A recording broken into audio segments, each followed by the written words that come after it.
Chapter 8. The Adventure of the Speckled Band.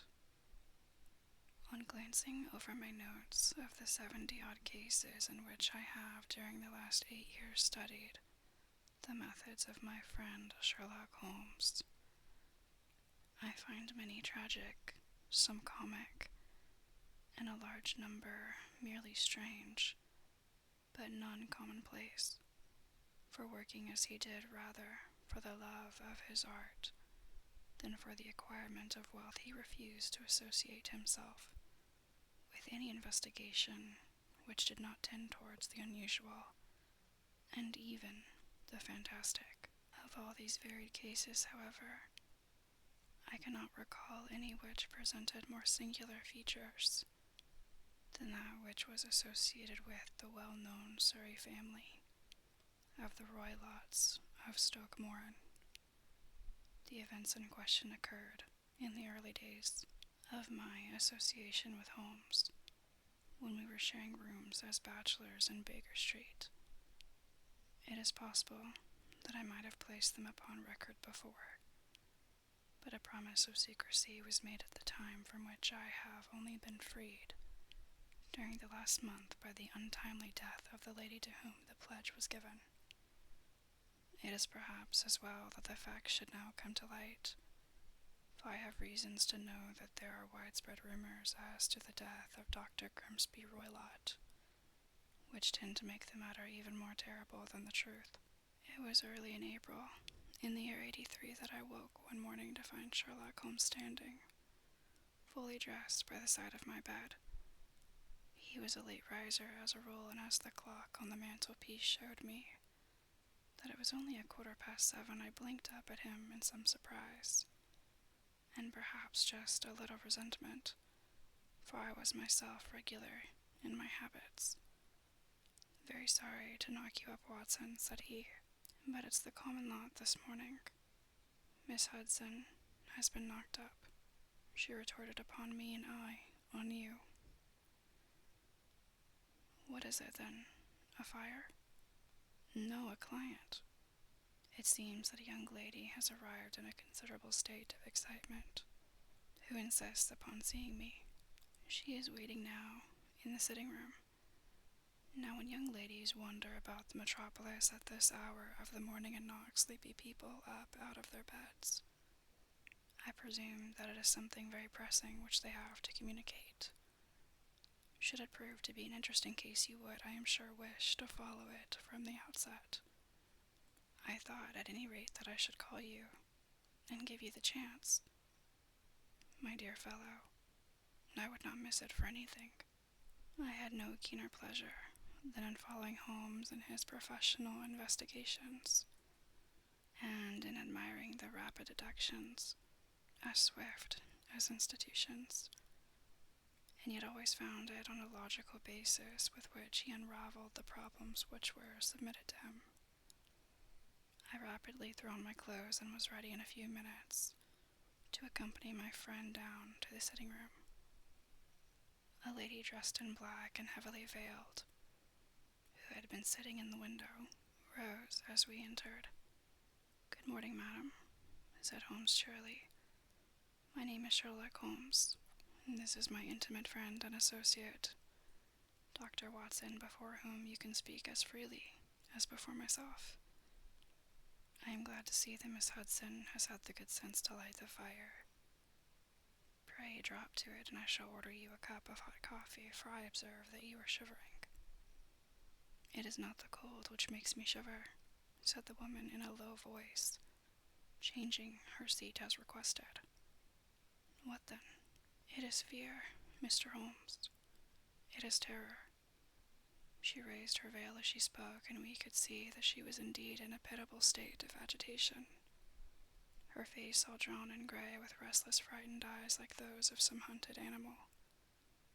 Her features and figure were those of a woman of 30, but her hair was shot with premature gray, and her expression was weary and haggard.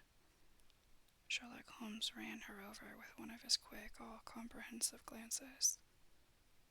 "You must not fear," he said soothingly, bending forward and patting her forearm.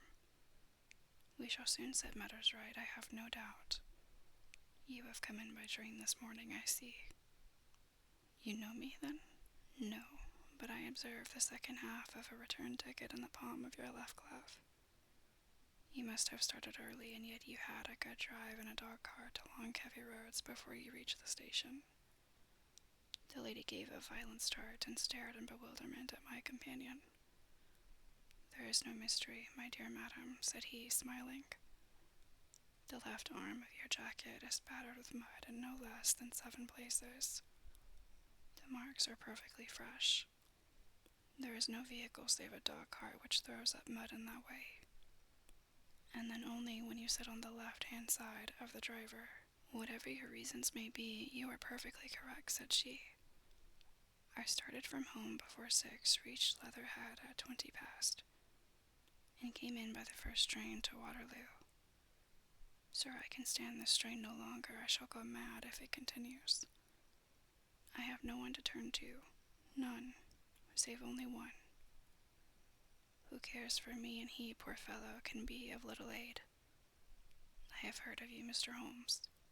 I have heard of you from Miss Farintosh, whom you helped in the hour of her sore need. It was from her that I had your address. Oh, sir, do you not think that you could help me too, and at least throw a little light through the dense darkness which surrounds me? At present, it is out of my power to reward you for your services, but in a month or 6 weeks I shall be married with the control of my own income, and then at least you shall not find me ungrateful. Holmes turned to his desk and unlocking it drew out a small case-book which he consulted. Farintosh, said he. Ah, yes, I recall the case. It was concerned with an opal tiara. I think it was before your time, Watson.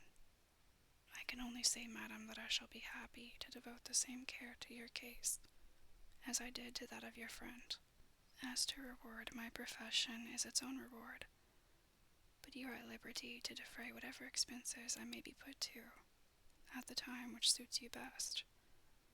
And now I beg that you will lay before us everything that may help us. Alas, replied our visitor, the very horror of my situation lies in the fact that my fears are so vague and my suspicions depend so entirely upon small points, which might seem trivial to another, that even he, to whom of all others I have a right to look for help and advice, looks upon all that I tell him about it as the fancies of a nervous woman. He does not say so, but I can read it from his soothing answers and averted eyes. But I have heard, Mr. Holmes, that you can see deeply into the manifold wickedness of the human heart. You may advise me how to walk amid the dangers which encompass me. I am all attention, madam. My name is Helen Stoner, and I am living with my stepfather, who is the last survivor of one of the oldest Saxon families in England, the Roylotts of Stoke Moran, on the western border of Surrey. The name is familiar to me, said he. The family was at one time among the richest in England, and the estates extended over the borders into Berkshire in the north, and Hampshire in the west. In the last century, however, 4 successive heirs were of a dissolute and wasteful disposition, and the family ruin was eventually completed by a gambler in the days of the Regency. Nothing was left save a few acres of ground, and the 200-year-old house which is itself crushed under a heavy mortgage. The last squire dragged out his existence there, living the horrible life of an aristocratic pauper. But his only son, my stepfather, seeing that he must adapt himself to the new conditions, obtained an advance from a relative, which enabled him to take a medical degree, and went out to Calcutta, where by his professional skill and his force of character he established a large practice. In a fit of anger, however, caused by some robberies which had been perpetrated in the house, he beat his native butler to death and narrowly escaped a capital sentence. As it was, he suffered a long term of imprisonment and afterwards returned to England a morose and disappointed man. When Dr. Roylott was in India, he married my mother, Miss Stoner, the young widow of Major General Stoner of the Bengal Artillery. My sister Julia and I were twins, and we were only 2 years old at the time of my mother's remarriage. She had a considerable sum of money, not less than £1,000 a year, and this she bequeathed to Dr. Roylott entirely, while we resided with him with a provision that a certain annual sum should be allowed to each of us in the event of our marriage. Shortly after our return to England, my mother died. She was killed 8 years ago in a railway accident near Crewe. Dr. Roylott then abandoned his attempts to establish himself in practice in London, and took us to live with him in the old ancestral house at Stoke Moran. The money which my mother had left was enough for all our wants, and there seemed to be no obstacle to our happiness.